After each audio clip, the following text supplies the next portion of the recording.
have more information for you all today on the murder of 20-month-old Quinton Simon. During Leilani's indictment, which happened on December 14th, so just yesterday as I'm filming this video, a lot of new and horrifying information was released. Leilani is currently being charged with 19 counts in the death of her son. Some of these charges including 1 count of malice murder, 2 counts of felony murder, and 1 count of concealment of the death of another. There's also charges for lying to authorities as well, and we're going to get into that in a moment. Now, on the last video that I did covering Leilani being arrested, there were a lot of what I'd call supporters that were basically making it sound like Leilani was being framed and that it possibly could be the babysitter that is the one that, murdered little Quinton. So if you are taking that stance on this case, let me know how you feel after you hear this new information. So as I just said, Leilani is facing certain charges that also stem from alleged false statements that she made to authorities. It is now being said that Leilani lied to authorities throughout the length of the investigation, and she also may have been on drugs when Quinton was murdered. The indictment also seems to point out that Quinton was actually killed at night, not in the morning like some of us suspected. I did see reports stating the word night multiple times when they were covering this indictment. So the indictment alleges that on October 5th, Leilani killed Quinton with, and I quote, an object that caused, and I quote, cruel and excessive physical pain. So, what does that mean? I'm assuming that they figured this out during Quinton's autopsy, even though it took them so long to find him. There had to have been some kind of evidence that he was killed with an object, and they must have figured out what this object may be and decided that it would have caused cruel and excessive physical pain.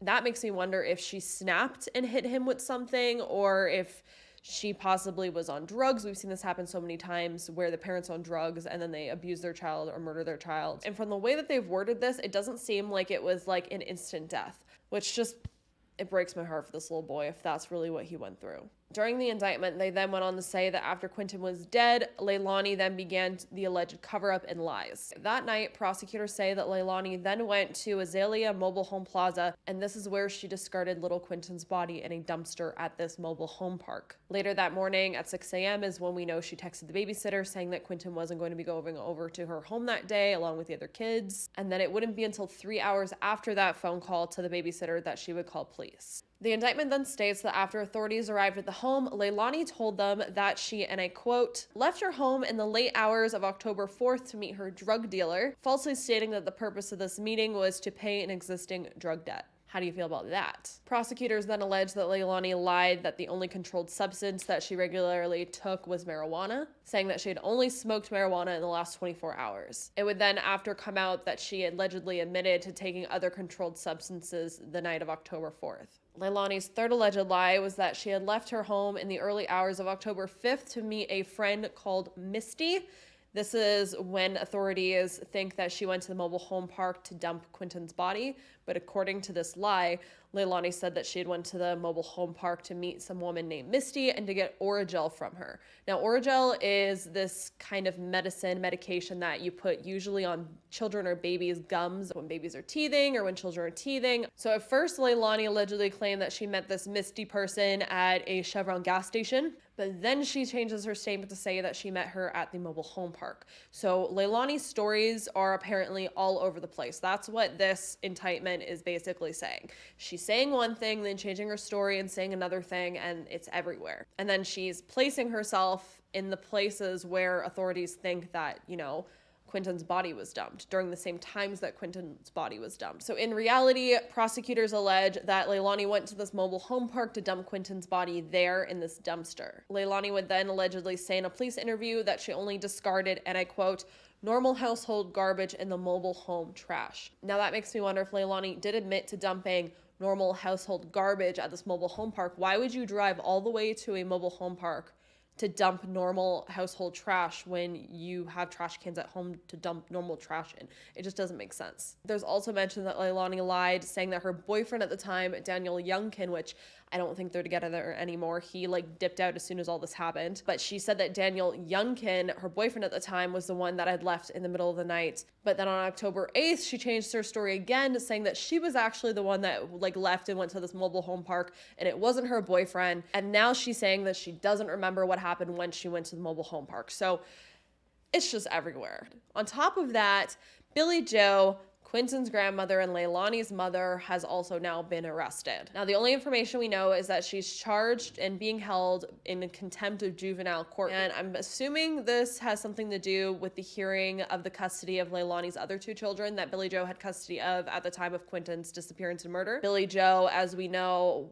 frequently, at least at the time of when Quinton died, was leaving these children in the custody of the person that they were taken away from, which everyone has questioned, why in the hell would you do that? If the children were taken away from her, why are you leaving them with her?